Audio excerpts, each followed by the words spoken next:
lunch break. Yes, thank you very much indeed, my lady. And actually, where my learned friend left off is where I'd like to start, which is my thanks to you and your team, not just for having a module that is solely dedicated to the very diverse ways in which children were affected, and it's hard to have listened sometimes to just the extent and depth of that, but also to have assisted us in helping you to provide the information to you. So thank you very much. My lady, our oral submissions were structured around children and young people in relation to two matters. Firstly, and in their own words, a description of what they went through and the continuing impact on them. And secondly, what they still did not know but wanted to find out. We are going to provide written closing submissions, and they will include proposals for recommendations. But what I want to do now is actually to return to the views of the children and young people, and they've had an opportunity to consider the evidence over this past rather intense 4 weeks. So if I start off with what they wanted to know, the children and young people feel as though they've been waiting for over 5 years for answers. Their queries were summarised into 6 areas. And whilst they can more readily see what went wrong, they are left with no real understanding about why. And if I take those 6 areas in turn, why were they not made an integral part of any pre-pandemic plan? Well, it's hard to see how that could have happened in relation, for example, to school closures, when there was no real pre-pandemic plan developed by the department, or for that matter, anybody else. The Permanent Secretary for Education was himself not aware of any contingency planning and guidance, and in those circumstances, it's hard to see how he could have involved the children. Secondly, why were those who had particular knowledge of their circumstances not properly consulted or involved in planning? Well, as I've said, the reality is that there just was no proper planning. And if we take the school closures, actually, as an example, the department was entirely focused on keeping schools open until they weren't open. Whilst it engaged with stakeholders before the second round and considered itself to be in pretty good shape, that confidence may have been misplaced, as inexplicably neither the Commissioner for Children nor children's rights organisations were actually involved in that.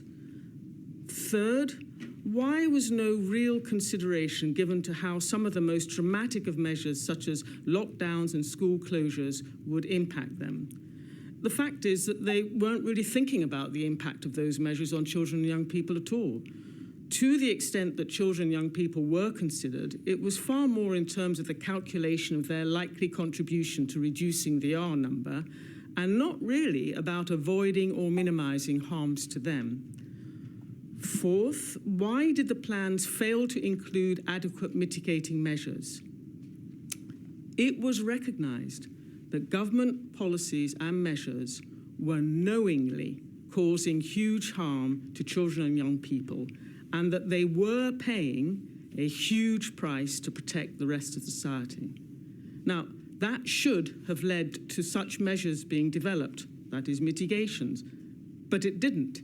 And there has been no proper explanation for such an egregious failing, to have recognised that you are intentionally doing something that is likely to cause harm, recognise that it is causing harm, and yet not having done the work to put into a mitigation or a reduction of those harms is simply inexplicable and has not been explained.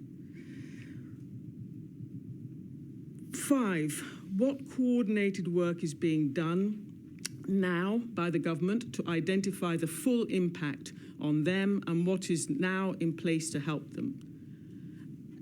There is no overall coordinated activity being done to identify and tackle the range of adverse impacts on children and young people, nor does such work appear to have been implemented.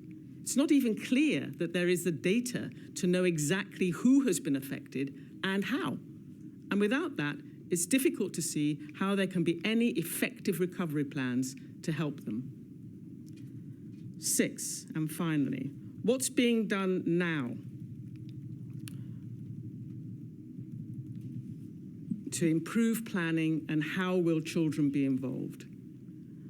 The Department of Education claims to be working with all of its arm's-length bodies to set up a strategic steering group on emergency planning so that it is better placed to respond to such emergencies, which sounds good. However, despite all the experience of the pandemic, to date, none of that has involved the Commissioner or Children for Young People. So perhaps the reason for such deficiencies is best understood by the Department of Education's own attitude to lessons learnt. They said there have been no formal lessons learned exercise commissioned, as the initial decision to close schools and a lot of the other decisions around societal impacts were driven by the Executive, Chief Medical Officer, Department of Health, and the Department of Education had to react to those rather than implement what it considered to be its own decisions. Well, now, my lady, we say that's just a long way around of saying that any lessons learned are for others to learn. It weren't our decisions, so others need to learn those lessons.